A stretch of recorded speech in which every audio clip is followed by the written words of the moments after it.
Emmanuel, God is with us. Emmanuel, God is with us. Thank you, Jesus.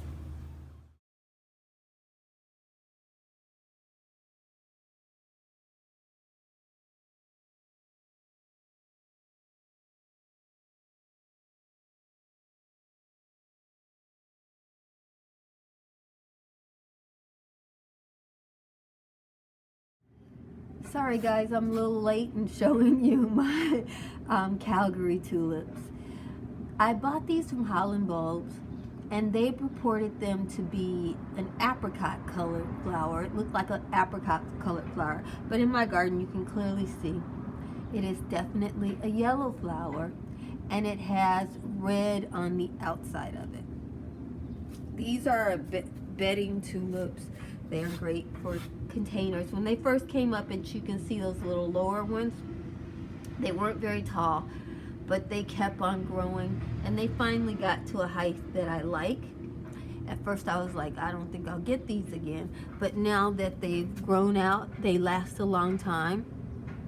These have been blooming for about 3 weeks. They're at their end, but I still like them, and they seem to age well. This was irony. I replanted this into this pot. You may have seen the video, and it went in the shot, quit blooming, but I didn't know this was a multiple bloomer. This is another tuber that came up. As you can see, that's the same plant.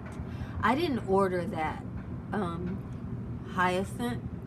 I ordered gypsy.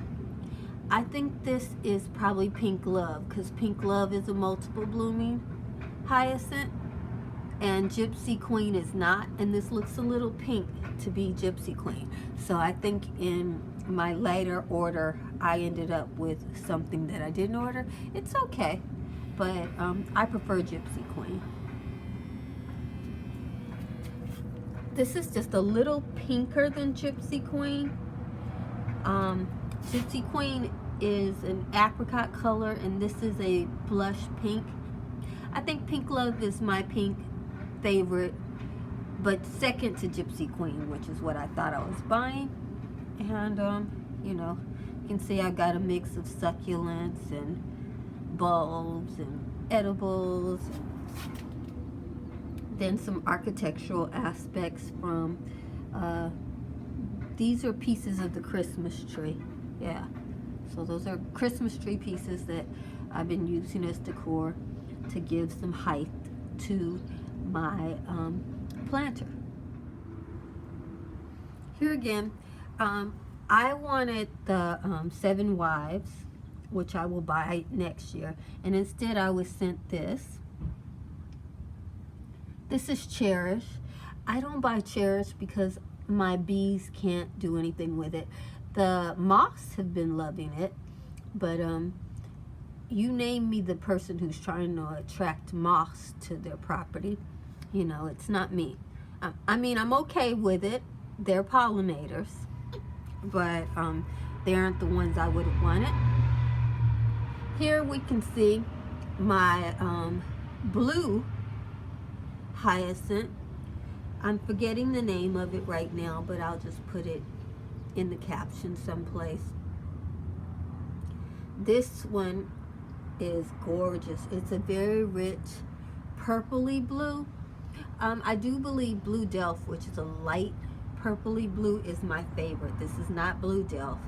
This is another blue that's richer. I just can't think of the name of it right now.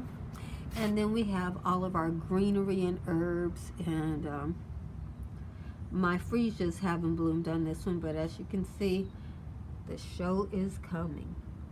Slowly but surely. Hold on, because she's coming. My succulents are doing really good in here. String of rubies and pearls, and string of dolphins, string of bananas, and that's a trailing jade. My cyclamen here is still hanging in there. How about that? Looks pretty too. I love the leaves on that particular plant. And this is another planter here that has some herbs. It had cyclamen. The cyclamen, this is a miniature cyclamen, so it's hanging on in there.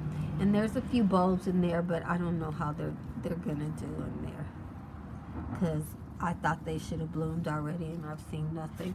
But I'll let you know if things change. Here's my succulent basket.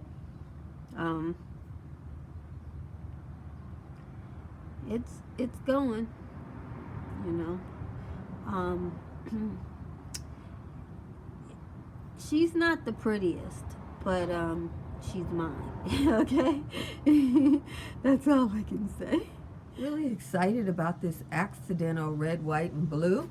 I was trying to delay my bulbs by planting them over time. I planted bulbs like every 2 or 3 weeks, because I would put them in the ground, and 2 weeks later it seemed like they were blooming. So these took their time, and ironically I have a blue hyacinth. These are dried heads. These are dried flower heads. So they bloomed probably about 2 or 3 weeks ago. Those are cherish daffodils.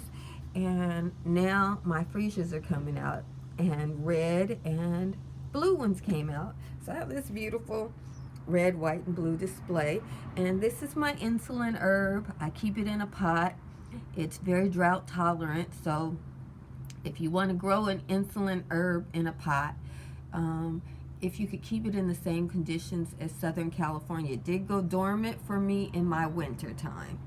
So I'm by the beach, and we got 40s and 50s a lot in the winter, but one night it dips down at night. One night it dipped down to freezing. I don't know if that's why it went dormant, but it went dormant. And it pulled back out of it, and it's in a pot. It might not have gone dormant in the ground, but I don't have it in the ground because I think it will get a lot bigger. The leaves look like it can get a lot bigger, and it doesn't flower. And my garden, I like for all my plants to flower for at least 1 month a year. So yeah, that's how that goes. I think I might put it in a bigger pot this year. It's so beautiful.